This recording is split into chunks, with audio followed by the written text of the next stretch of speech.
अठ्ठावन्न, 23 अठ्ठावन्न, 138, 23 अठ्ठावन्न, 138, 23 अठ्ठावन्न, 161, 23 अठ्ठावन्न, 184, 23 अठ्ठावन्न, 184, 23 9, 260, 23 दही, 23 10, 200.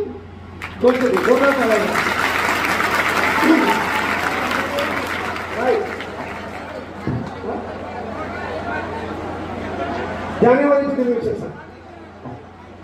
3 तारखेला सावित्रीबाई फुलेची जयंती होती. हा चालतं इकडे बा. हा पोरांपैकी मी जानेवारी महिन्याचे दिनविशेष शिकायले. भाषणासाठी माझ्याकडे 1,00,000 गाय लागेल. हा तयारी करला ना तुम्ही? ओके पण यो एक जमत नाही. मेकअप करून आली का? हो ना? तयारी करायची ना. जानेवारी महिना नवीन कॅलेंडर सुरुवात झाले. 2026 11 दिवस झाले. 3 जानेवारी, 6 जानेवारी, 9 जानेवारी, 10 जानेवारी, 12 जानेवारी, 14 जानेवारी, 15 जानेवारी, 25 जानेवारी, 26 जानेवारी.